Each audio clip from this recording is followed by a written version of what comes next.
얼마 전 위암 말기 판정을 받고 병원에서 입원 치료를 하게 된 혜자 씨. 두 남매는 혜자 씨를 곁에서 살뜰히 보살피는데요. 엄마, 한 입만 더 먹자. 어? 그래야 약을 먹지. 그래 엄마. 조금만 더 드세요. 자식들의 성화에 혜자 씨 겨우 한 수를 더 넘겨봅니다.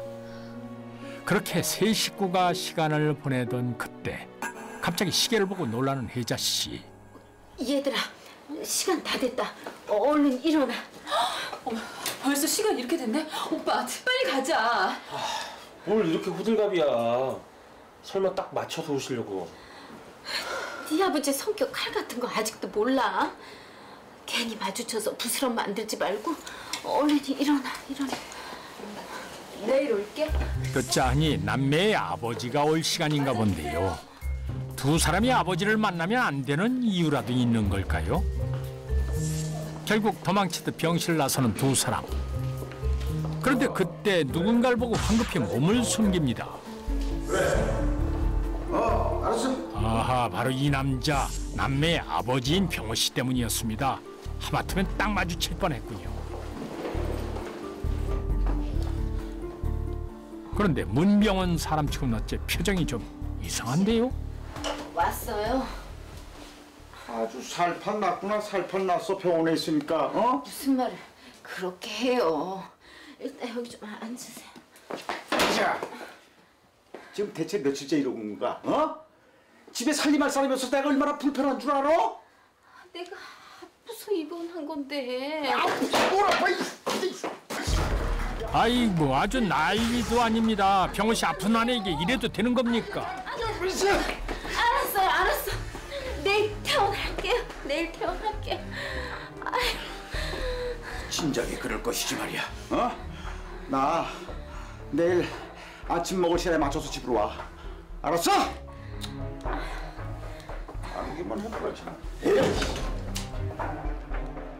이제 보니 병문안이 아니라 아내를 퇴원시키기 위해 온 것이었군요. 두 남매가 왜 그렇게까지 아버지를 피하려고 했는지 이제야 알겠습니다. 혜자 씨 참 지독한 사람을 만났군요. 자신의 편의를 위해 시한부 아내에게 퇴원을 강요하는 남편. 이들의 기막힌 이야기가 지금 시작됩니다. 다음 날 아침부터 누가 이렇게 남의 집 문을 두드리나 했더니 네 엄마 여기 있지? 아, 병호 씨였군요. 퇴원 후 집에 오지 않은 혜자 씨를 찾으러 딸의 집을 찾은 것입니다. 내 이럴 줄 알았다. 어? 퇴원하고 바로 오니까 여기로 토껴. 좀 뛰어. 그러더니 막무가내로 들어와 혜자 씨를 데려가려 하는 병호 씨. 이러니 누가 집에 가고 싶겠습니까? 제발 그만 좀 하세요. 정말 해도 너무한 거 아니에요, 아빠? 이게 어디 도끼를 두고 대들어 그냥 내가 너만 모르고 해. 엄마 이렇게 아픈 거 다 아빠 때문이잖아요. 뭐야? 아빠가 평생 한 푼이라도 벌어본 적 있어요? 다 엄마가 번 돈으로 땅땅거리면서 사신 거잖아요. 아니, 이게 대체 무슨 말일까요? 사실 결혼 이후 줄곧 식당 일을 하며 가족의 생계를 책임졌던 혜자 씨. 그렇게 수십 년을 몸바쳐 쉬지 않고 일했던 것인데요. 아이고 혜자 씨 수고했어요. 그럼에도 불구하고 힘든 내색 한 번 없이 늘 긍정적으로 살았던 혜자 씨. 하지만 남편 병호 씨는 정반대였습니다. 평생 제대로 돈 한 번 벌어온 적이 없이 집에서 빈둥거리기 일쑤였던 것입니다. 당신 오늘 일 구하러 간다더니 안 나가셨어요? 어디 여자가 남자 하는 게 간섭이야. 내가 알아서 한다 그랬지. 게다가 성격은 또 얼마나 가부장적인지 혜자 씨 숨이 턱턱 막힐 지경입니다. 그런데 그때 내놔.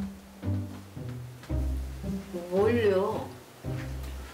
월급 봉투. 그 돈 냄새 한번 기가 막히게 맡는군요. 기어코 혜자 씨의 가방을 빼앗아 돈 봉투를 손에 넣은 병호 씨. 마치 자기 돈이라도 되는 것 마냥 뿌듯한 표정으로 돈을 꺼내는데요. 여보, 수고했어. 이런 고생해서 번 돈을 남편에게 모두 빼앗겨 버렸습니다.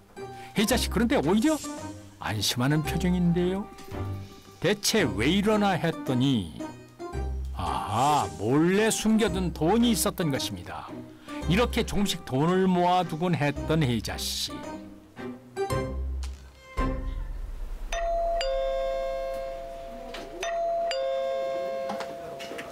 당신 왔어요?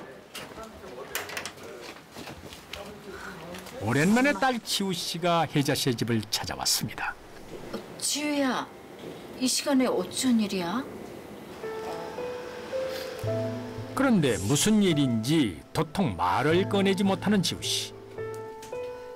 잠시 후 방 안으로 자리를 옮긴 두 사람. 대체 무슨 일일까요? 저기 엄마, 나 돈 좀 빌려주면 안 될까? 금방 갚을게. 돈? 갑자기 돈은 왜? 무슨 일 있어? 월세가 밀려서 쫓겨나게 생겼어.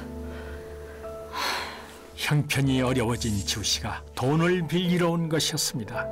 그동안 마음고생했을 딸을 생각하니 마음이 미어지는 혜자 씨. 서랍에서 뭔가를 꺼내는데요.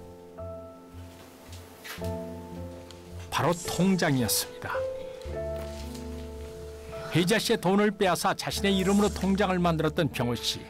그런 남편의 통장을 하나 몰래 빌려준 것이죠. 비밀번호는 아버지 생일. 그리고 이거 아버지한테는 비밀인 거 알지? 당연하지 엄마. 고마워. 꼭 갚을게. 그런데 그때 이를 어쩌면 좋습니까? 병호 씨에게 들키고 말았습니다. 이것들이 나한테 한마디 상의도 없이 이딴 짓을 벌여! 이리 내놔. 이리. 사정은 돌보지도 않고 무작정 통장을 뺏으는 병호 씨. 저 좀 빌려주세요. 저 꼭 갚을게요. 아빠가 시키는 거 뭐든 다 할게요. 그 말에 뭔가를 생각하는 듯한 병호 씨. 대체 뭘 하려는 걸까요? 며칠 후 손목을 다쳐 잠시 일을 쉬던 혜자 씨가 어찌된 영무인지 청소일을 시작했습니다. 한동안 일 쉬니까 몸이 근질근질하지? 당장 내일부터 돈 벌어와. 어? 딸에게 돈을 빌려주었다는 이유로 병호 씨가 일을 시켰던 것인데요. 이뿐만이 아니었습니다. 돈 빌린 이자라고 생각하고 아침 저녁으로 와서 집안일 해. 알았어? 딸 지우 씨조차도 돈을 빌려준 대가로 일을 시킨 병호 씨. 참, 이렇게 지독한 아버지가 또 있을까요? 자기가 번 돈도 아니면서 말이지요.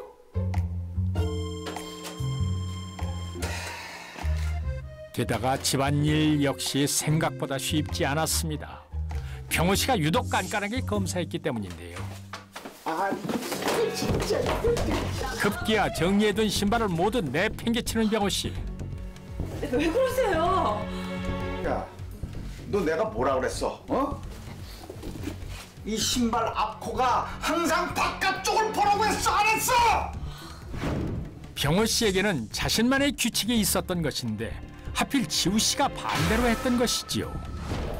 결국 아버지의 방식대로 신발 앞코가 바깥쪽을 향하게 다시 정리를 합니다.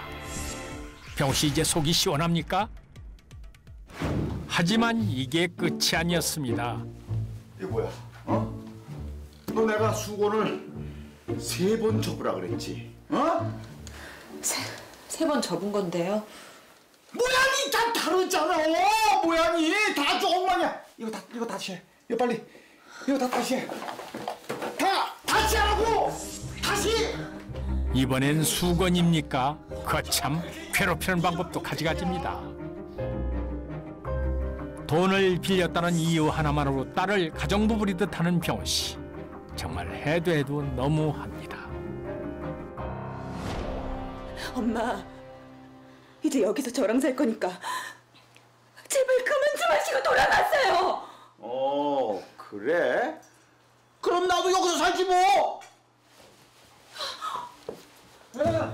병호 씨, 그게 무슨 억지입니까? 그러거나 말거나 막무가내로 방 안에 누워버리는 병호 씨. 정말 아나무인이 따로 없습니다. 이런 경우가 또 있을까요? 좋다. 그 모습을 지켜보던 혜자 씨. 그때 그래, 갑시다, 가. 딸에게 폐를 끼치기 싫어 결국 집으로 돌아가기로 한 것입니다. 엄마. 그냥 내가 집에 가는 게 낫겠다. 여보, 얼른 갑시다. 진작에 그럴 것이지 그냥. 원하던 대답이 나오자 얼른 일어서는 병호 씨. 참 대단합니다. 아이고, 맛있는 딸기네.